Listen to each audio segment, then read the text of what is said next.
নমস্কাৰ প্ৰিয় দৰ্শক, প্ৰজ্ঞান ইউনিভাৰ্ছ চেনেলত আপোনালোকক সকলোকে স্বাগতম জনাইছোঁ। প্ৰিয় দৰ্শক, নতুন বছৰটো আগবাঢ়ি যোৱাৰ লগে লগে গ্ৰহবোৰৰ গতিবিধি আমাৰ জীৱনলৈ বৃহৎ পৰিৱৰ্তন আনে। কিন্তু 2026 চনত মকৰ সংক্ৰান্তি কেৱল উৎসৱ নহয়, কিন্তু এনে এটা তাৰিখ যিয়ে মকৰ ৰাশিৰ জীৱনৰ এক নতুন অধ্যায়ৰ আৰম্ভণি ঘটায়। কাৰণ এইবাৰ সূৰ্য ইয়াৰ উত্তৰতম পৰ্যায়ত থাকিব আৰু মকৰ সংক্ৰান্তিৰ আশে পাশে একেৰাহে 5টা প্ৰধান গ্ৰহ মকৰ ৰাশিত প্ৰৱেশ কৰি আছে। এই কাকতলীয়া ঘটনা সাধাৰণ নহয়, কিন্তু এক বিৰল যিয়ে কৰ্ম, ভাগ্য আৰু সফলতাক একেলগে জাগ্ৰত কৰে। আজিৰ বিশেষ ভিডিঅ'টোত আমি বিতংভাৱে অন্বেষণ কৰিম মকৰ সংক্ৰান্তিৰ জ্যোতিষীয় তাৎপৰ্য, 13 জানুৱাৰীৰ পৰা 19 জানুৱাৰীলৈ বেক টু বেক গ্ৰহ প্ৰৱেশ, মকৰ ৰাশিৰ কেৰিয়াৰ, ধন, প্ৰেম, পৰিয়াল, ভৱিষ্যতৰ ওপৰত ইয়াৰ প্ৰভাৱ, কি কি পদক্ষেপ ল'ব লাগে আৰু কি কি পৰিহাৰ কৰিব লাগে, আৰু শেষত এটা বিশেষ প্ৰতিকাৰ যিয়ে আপোনাৰ ভাগ্যক নতুন দিশ দিব পাৰে। গতিকে ভিডিঅ'টো শেষলৈকে নিশ্চয় চাব। গতিকে পলম নকৰি আহকচোন আমি ভিডিঅ'ৰ মাজলৈ সোমাই যাওঁ। প্ৰিয় দৰ্শক, প্ৰথমতে আমি জানো আহক মকৰ সংক্ৰান্তিৰ ধৰ্মীয় আৰু জ্যোতিষীয় তাৎপৰ্য। মকৰ সংক্ৰান্তিৰ দিনা যেতিয়া সূৰ্য মকৰ ৰাশিত প্ৰৱেশ কৰে আৰু ইয়াৰ লগে লগে সূৰ্য উত্তৰায়ণ হৈ পৰে, শাস্ত্ৰত কোৱা হৈছে উত্তৰায়ণ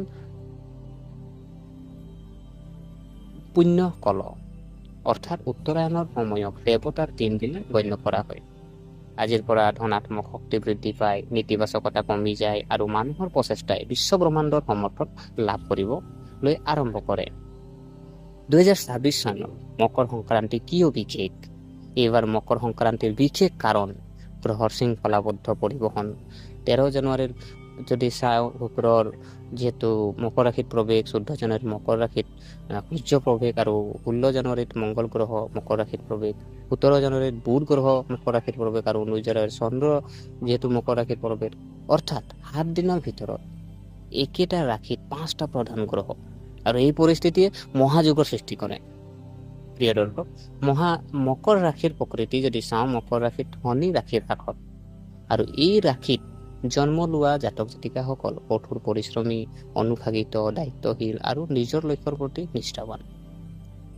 মকৰ ৰাশিৰ জাতক জাতিকাসকলে প্ৰায় সফলতা লাভ কৰে পলমকৈ, কিন্তু স্থায়ী আৰু সন্মানজনকভাৱে। সফলতা লাভ কৰে কিন্তু পলমকৈ লাভ কৰে, আৰু যিটো লাভ কৰে নেকি স্থায়ী হয় আৰু সন্মানজনক থাকে। এতিয়া যেতিয়া ইমানবোৰ গ্ৰহে আপোনাৰ ৰাশিত প্ৰৱেশ কৰিছে, তেন্তে এইবাৰ আপোনাৰ ধৈৰ্যৰ পুৰস্কাৰ পাব। প্ৰিয় দৰ্শক, কেৰিয়াৰ আৰু চাকৰিৰ ওপৰত প্ৰভাৱ যদি চাওঁ, এতিয়া জানো আহক যে কেৰিয়াৰ আৰু চাকৰিৰ ওপৰত প্ৰভাৱটো কেনেকৈ থাকিব। এই প্ৰৱেশে মকৰ ৰাশিৰ বাবে কেৰিয়াৰ বিপ্লৱ কঢ়িয়াই আনিব। কৰ্মস্থাপনত থকা সকলৰ বাবে পদোন্নতিৰ প্ৰবল সম্ভাৱনা, ঊৰ্ধ্বতন বিষয়াৰ পৰা প্ৰশংসা, নতুন দায়িত্ব যিবোৰে নেকি ভৱিষ্যতে উচ্চ পদবীলৈ লৈ যাব পাৰে। দীৰ্ঘদিনীয়া ট্ৰেন্সফাৰ বা পোষ্টিঙে এতিয়া আপোনাৰ পক্ষত কাম কৰিব পাৰে। বিশেষকৈ চৰকাৰী চাকৰি, প্ৰশাসন, অভিযান্ত্ৰিক, পৰিচালনা, বেংকিং আৰু কৰ্পৰেট খণ্ডত থকাসকল এই প্ৰৱেশৰ পৰা সৰ্বাধিক লাভৱান হ'ব। ব্যৱসায় আৰু আৰ্থিক লাভ যদি চোৱা হয়, এইবাৰ ব্যৱসায়িকসকলৰ বাবে লাভৰ দুৱাৰ মুকলি কৰিব। পুৰণি বিনিয়োগৰ পৰা লাভ, নতুন ব্যৱসায় আৰম্ভ কৰাৰ নিখুঁত সময়, অংশীদাৰিত্বৰে কাম কৰা সকলৰ বাবে বৃহৎ অৰ্ডাৰ, আয়ৰ নতুন উৎসৰ সৃষ্টি হ'ব, টকা আহিব, কিন্তু খৰচ নিয়ন্ত্ৰণ কৰাটো প্ৰয়োজনীয় হ'ব।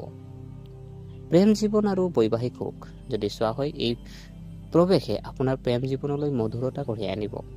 আপোনাৰ সংগীৰ সৈতে দীৰ্ঘদিনীয়া ভুল বুজাবুজিৰ সমাধান হ'ব, যোগাযোগ বাঢ়িব, সম্পৰ্ক সুস্থিৰ হৈ পৰিব, আৰু বিবাহিত যিখিনি ব্যক্তি আছে তেখেতসকলৰ বাবে আপোনাৰ পত্নীৰ পৰা সম্পূৰ্ণ সমৰ্থন, পৰিয়ালৰ সুখ বৃদ্ধি, শিশুৰ লগত জড়িত ভাল খবৰ, আৰু একক ব্যক্তিৰ বাবে এজন বিশেষ ব্যক্তিৰ প্ৰৱেশ, সম্পৰ্ক ক্ৰমান্বয়ে বিবাহৰ দিশে আগবাঢ়িব পাৰে। শিশুৰ সুখ, আপোনাৰ সন্তানৰ শিক্ষা আৰু কেৰিয়াৰত অগ্ৰগতি লাভ কৰক।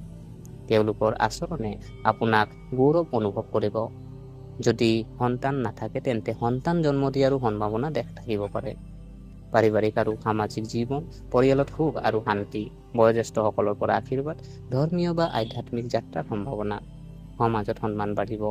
ধৰ্মীয় আৰু আধ্যাত্মিক প্ৰভাৱ, মকৰ সংক্ৰান্তিৰ আশে পাশে গংগাত গা ধুই থকা, দান বৰঙণি আৰু সৎকৰ্ম, সূৰ্য প্ৰসাদ, শনি আৰু সূৰ্যৰ পূজা বিশেষ ফলাফল দিব। প্ৰিয় দৰ্শক, এইবোৰ প্ৰতি সাৱধান হওক, ইগ' এৰাই চলিব, খৰখেদাকৈ সিদ্ধান্ত ল'ব নালাগে।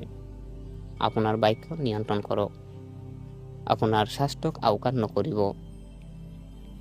এতিয়া জানো আহক, যিহেতু আপোনাৰ বিশেষ জ্যোতিষীয় প্ৰতিকাৰ আমি যদি চাওঁ, যে আপোনাৰ এইখিনি ফলাফল পাবৰ কাৰণে আপুনি কিছুমান জ্যোতিষীয় প্ৰতিকাৰ আপুনি যদি কৰে, তেতিয়া আপোনাৰ কিন্তু নিশ্চয় ফলাফল আপুনি লাভ কৰিব। প্ৰিয় দৰ্শক, জ্যোতিষীয় প্ৰতিকাৰ যদি আমি চাওঁ, যে মকৰ সংক্ৰান্তিৰ দিনা কি কৈছে, যে মকৰ সংক্ৰান্তিৰ দিনা আপুনি কি কৰিব, ৰাতিপুৱা শুই উঠি গা ধুই আপুনি তামৰ পাত্ৰ এটা ল'ব আৰু তাত পানী লৈ পেলাই আপুনি সূৰ্যদেৱক আগবঢ়াওক। আৰু আপুনি ওম ঘৃণী সূৰ্যায় নমঃ, আপুনি সূৰ্যদেৱৰ কাৰণে ওম ঘৃণী সূৰ্যায় নমঃ আপুনি মন্ত্ৰ 11 বাৰ আবৃত্তি কৰক। কি কৈছে, ওম ঘৃণী, মনত ৰাখিব, ওম ঘৃণী সূৰ্যায় নমঃ। এই মন্ত্ৰ আপুনি 11 বাৰ আবৃত্তি কৰিব। কোনোবা আটকজনক আপুনি পাৰিলে তিল, গুড় বা কম্বল আপুনি মকৰ সংক্ৰান্তিৰ দিনা আপুনি দান কৰিব পাৰে।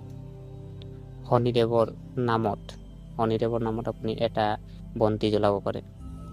আৰু এই প্ৰতিকাৰে আপোনাৰ তিনিওটাকে শক্তিশালী কৰিব। এতিয়া তিনিওটা শক্তিশালী কৰিব, কি তিনিওটা শক্তিশালী কৰিব যদি চোৱা হয় প্ৰিয় দৰ্শক, যে প্ৰথমটো হ'ল কেৰিয়াৰ। হয়, আপোনাৰ এই প্ৰতিকাৰে কেৰিয়াৰক শক্তিশালী কৰিব। তাৰপিছত আহিলে আপোনাৰ ধন আৰু আপোনাৰ ভাগ্যৰ দিশটো, আৰ্থিক দিশটো আৰু কেৰিয়াৰৰ দিশটো, এই তিনিওটাক কি কৰিব, আজি আপোনাৰ শক্তিশালী কৰিব। প্ৰিয় দৰ্শক, যিহেতু মকৰ ৰাশি 2026 চনত আজি মকৰ সংক্ৰান্তি আপোনাৰ জীৱনৰ এটা টাৰ্ণিং পইণ্ট হ'ব পাৰে। আৰু এই সময় কঠোৰ পৰিশ্ৰমক ফলাফললৈ ৰূপান্তৰিত কৰিবলৈ, সফলতাৰ প্ৰতি সংগ্ৰাম আৰু আপোনাক বাস্তৱত পৰিণত কৰে। গতিকে প্ৰিয় দৰ্শক, এয়া আছিলে মকৰ ৰাশিৰ যি আপোনাৰ বেক টু বেক গ্ৰহ প্ৰৱেশৰ আজি আপোনাৰ ফলাফল। গতিকে আশা কৰিছোঁ আপোনালোকে ভিডিঅ'টো চাই ভাল পালে। যদি এই ভিডিঅ'ই আপোনাক কিঞ্চিত মানুহ লাভান্বিত কৰিলে, তেনেহ'লে ভিডিঅ'টো লাইক কৰিব আৰু যিমান পাৰে আপোনালোকৰ পৰিয়াল, বন্ধু বান্ধৱীৰ লগত এই যি ভিডিঅ' আপোনালোকে শ্বেয়াৰ কৰিব। আৰু কমেণ্টত জয় সূৰ্যদেৱ আপোনালোকে লিখিব। আৰু আমাৰ চেনেলটো যদিহে আপোনালোকে ছাবস্ক্ৰাইব কৰা নাই, অনুগ্ৰহ কৰি ছাবস্ক্ৰাইব কৰি আমাক উৎসাহিত কৰিব বুলি আশা থাকিলে পুনৰ লগ পোৱাৰ প্ৰতিশ্ৰুতিৰে আজিলৈ বিদায় মাগিলোঁ। ধন্যবাদ।